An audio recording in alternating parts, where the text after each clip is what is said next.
جو ہم بستری ہے وہ صرف اسی راستے میں جائز ہے جس سے اولاد ہوتی ہے، کیونکہ عورت کو اللہ نے بنایا ہے نسل بڑھانے کے لیے.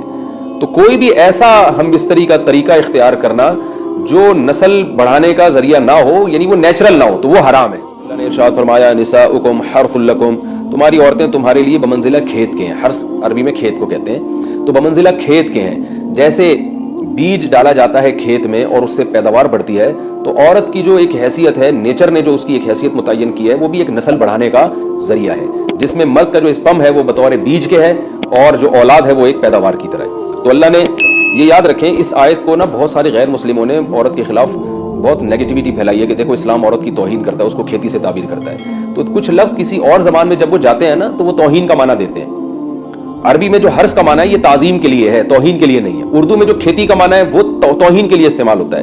کھیتی یعنی جو پاؤں میں روندی ڈالنے والی اور زمین جو ہے نا پاؤں میں گویا روندی اس کو روندا جا رہا ہے. تو اس لیے اس کا اردو میں بالکل اسی طرح جو لوگ ترجمہ کر دیتے ہیں کہ عورتیں تمہاری کھیتیاں ہیں، تو یہ ترجمہ میرا خیال ہے اس لیے درست نہیں ہے کہ اردو میں اس کا مفہوم ہی چینج ہو جاتا ہے. یعنی گویا ایک عزت کے لیے جو لفظ اللہ نے استعمال کیا وہ ذلت کا ذریعہ بن جاتا ہے. تو اس لیے کسی بھی زبان میں جب ہم کسی بھی لفظ کا ترجمہ کرتے ہیں تو اس زبان کے ہمیں محاوروں کو دیکھنا چاہیے کہ اس زبان میں یہ لفظ کس معنی میں استعمال ہو رہا ہے. اس لیے اس کا ترجمہ کیا جائے گا تمہاری عورتیں تمہارے لیے پیداوار بڑھانے کا ذریعہ ہیں، نسل بڑھانے کا ذریعہ ہیں.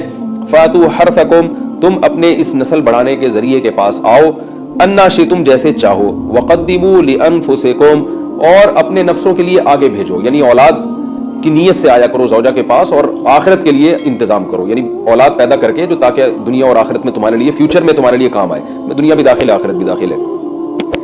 تو یہ آیت کا بھی ایک شان نزول ہے کہ صحابہ کرام تو چونکہ جو خواتین تھیں مکہ میں صدیوں سے وہ لوگ آباد تھے، ان کے سفر خاص طور پہ عورتوں کے سفر بہت ہی کم ہوا کرتے تھے. تو جب ہجرت ہوئی ہے اور جو ہے نا ہجرت کر کے بہت ساری صحابیات مدینہ آئی ہیں، تو مدینہ میں ان کے نکاح دوسری قوموں میں ہوئے، پھر انصار صحابہ سے بھی ہوئے.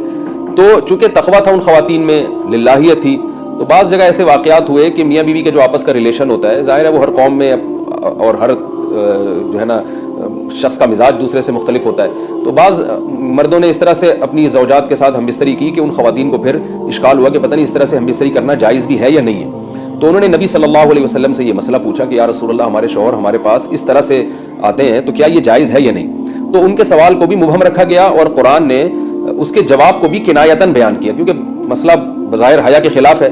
تو قرآن جب بھی کوئی ایسی بات ہوتی ہے تو اشارتاً کنایتاً اس کا تذکرہ کر دیتا ہے تاکہ مسئلہ بھی واضح ہو جائے، کیونکہ ظاہر ہے اس کی ضرورت تو قیامت تک آنے والے انسانوں کو پڑ سکتی ہے نا. یہ تو ہر میاں بیوی کا اپنا ایک ذاتی مسئلہ ہوتا ہے کہ ہمیں کس طرح سے پرمیشن ہے، کس طرح سے پرمیشن نہیں ہے. تو اللہ تعالیٰ نے بھی اشارتاً ہی اس حکم کو قرآن میں بیان کر دیا، اور قرآن میں اس لیے بیان کیا کہ تاکہ اس میں کوئی اجتہادی اختلاف کی گنجائش نہ رہے. تو اللہ نے قرآن مجید میں بیان کیا، فرمایا نساؤکم حرث لکم، تمہاری جو ازواج ہیں، تمہاری جو بیویاں ہیں، وہ تمہارے لیے بمنزلہ کھیت ہیں.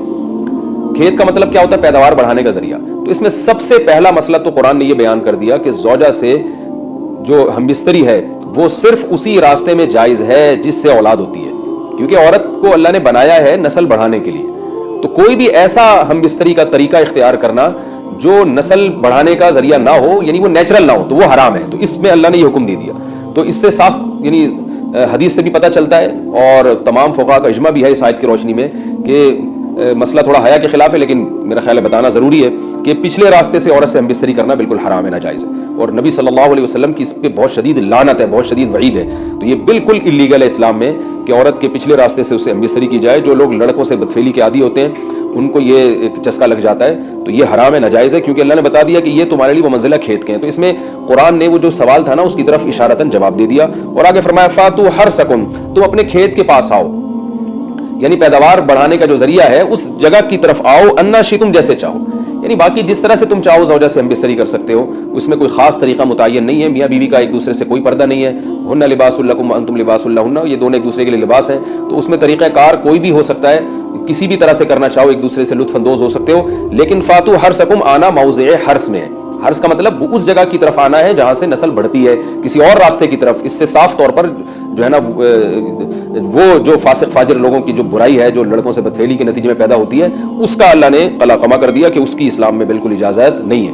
باقی طریقہ کار کیا ہوگا یہ تمہارے اوپر، اس کی اللہ نے تمہیں اجازت دی ہے. وقدموا لانفسکم، اور چونکہ بار بار حرث کا تذکرہ ہو رہا ہے کہ نسل بڑھانے کا. اس لیے اللہ نے فرمایا کہ قدموا لانفسکم، اپنی ذات کے لیے فیوچر میں انتظام کرو. قدموا کا مطلب آگے بھیجو اپنی ذات کے لیے سرمایہ.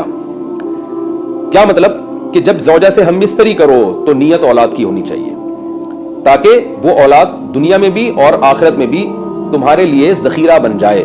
یہ نسل بڑھانے کی بہت زبردست ترغیب ہے اس آیت میں. اور اس آیت میں اللہ نے عورت کا کہ بہت ساری ذمہ داریوں میں سے ایک بڑی ذمہ داری کا بھی بیان بتا دیا کہ عورت کو اللہ نے بنایا ہے. جو مرد اور عورت کا جو فرق رکھا ہے نا، اس فرق کی بڑی وجہ یہی ہے کہ مرد کے اسپم کو اللہ نے بیج کے طور پہ پیدا کیا ہے اور عورت کو اللہ نے زمین کے طور پہ. تو بیج اور زمین کے ملاپ کا بنیادی مقصد ہی نسل بڑھانا، پیداوار بڑھانا ہوتا ہے، نہ یہ کہ نسل روکنا. آج فیملی پلاننگ والوں نے اس آیت کی دھجیاں اڑا دی ہیں.